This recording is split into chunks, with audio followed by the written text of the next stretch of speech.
There's something I wrote in a pamphlet for the David Horowitz Freedom Center, and it's called Obama's Insurrection. And the first few sentences I'm just going to read aloud, and then I'll just make it up as I go along, as I usually do. Sunny and telegenic, Barack Obama smiled for the media and seemed sincerely cooperative as he met with his successor in the Oval Office and worked with Republicans throughout the presidential transition process. There are Canadians in the room, so I need to pronounce it both ways. American democracy was working. The 44th president assured Americans his power was being peacefully transferred from one party to another. But behind the scenes, Obama was using U.S. government resources to plot against President-elect Donald Trump. Evidence strongly suggested Obama quietly worked with defeated Democratic presidential candidate Hillary Clinton to promote the utterly ridiculous conspiracy theory that Trump colluded with Russia to change the results of the November election. I think the best way of describing this sort of institutional resistance to the Trump administration is a phrase that Michael Walsh, who's here at this conference, coined, and he called it a rolling coup attempt, and that's really what it is. Now, you've seen this after Democrats have lost elections before. In fact, in the modern era, when do you not see it? You know, George W. Bush won election, and immediately they were protesting him. When John Kerry, contrary to the expectations of the pollsters and the left and so on, lost to Bush in 2004, they were upset. They said, "Oh, but the exit polling showed we were winning. We've got to go with the exit polls, not with the actual votes." So they've been twisting themselves into these pretzels,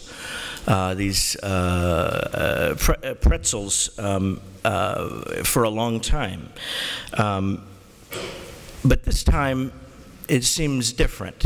From the beginning, President Obama was already plotting to fight off President Trump and defend his most treasured accomplishments, among them the crown jewel of the welfare state, the Obamacare, which necessarily, if just left to its own devices, will evolve into single payer, which has ultimately been the goal of the left. And he had his two organizations to do this. He's got the Barack Obama Foundation, which is based in Chicago, and it's his presidential library and foundation. And then he has this other thing called Organizing for Action. Now, you may have, it just happens to have the initials OFA, and that's not a coincidence. It was Obama for America. In 2008, they did such an impressive job with getting their big data together, and they had more than 10 million, I think, email addresses, and they didn't want those to go to waste. So they had to create something from the campaign apparatus, and they called it initially, which I thought was, from their perspective, a much better name, Organizing for America. But I suppose that was too patriotic, and they had to change it a few years later to Organizing for Action, which is a nonprofit organization. And it started agitating for President Obama's agenda while he was still president. And I guess the idea was to take the Saul Alinsky local community organizing methods and apply them across the whole country, which, if you know anything about Saul Alinsky, doesn't really make any sense, but they tried to work using similar tactics, you know, polarizing and demonizing their enemies and kicking up a fuss. And this continued after it actually kicked into high gear once Trump was elected. Organizing for Action started making noise. I can actually say that on the morning, a few hours after the TV networks called the election for Donald Trump a year ago, I went together with it. There was nowhere else to celebrate in D.C. because nobody supported Trump there. So a couple of us met at like around 5 in the morning, and it's still dark out, at the Trump International Hotel outside it, which had just opened conveniently a few months before that. So we're down on Pennsylvania Avenue, giving each other attaboys and so on, and wearing our Make America Great Again hats. And there were actually protesters out there at 5 in the morning. So they're kind of drunk, but still, it's the thought that counts. So they were actually protesting in one form or another right from the beginning. And what Obama has done with Organizing for America and with the Barack Obama Foundation is he's set up these organizations that are going to continue to teach community organizing to young people. Organizing for Action, OFA, the nonprofit, has something like 30,000 volunteers and people across the states working to protect the legacy of Obamacare, which isn't much of a legacy at all, but they want to protect it. The Organizing for Action targets Trump regularly. I get their emails constantly. And the Barack Obama Foundation also is going to have a community, which isn't, the library isn't completely built in Chicago, but that's going to have a heavy element of training of community organizers. So that's going to keep this thing going, this amping up of electoral politics in the United States, this getting in your face, getting in your neighbors' faces that President Obama told us was the right way to make your point. So they're trying not to let things return to normal, and now that Donald Trump is president, that's not going to be very hard. They are working to undermine his administration.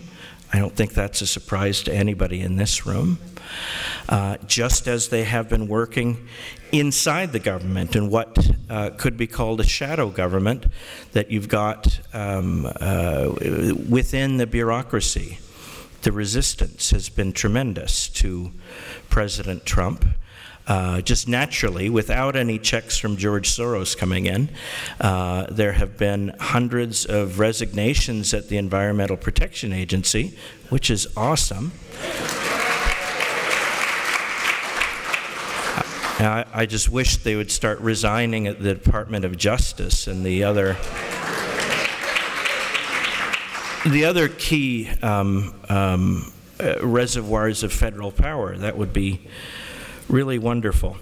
The Organizing for Action and the Barack Obama Foundation, they mesh very nicely with something you're going to hear more about this week, this long weekend, and that is Antifa or Antifa. I don't like calling it Antifa, it takes too long, Antifa, just Antifa.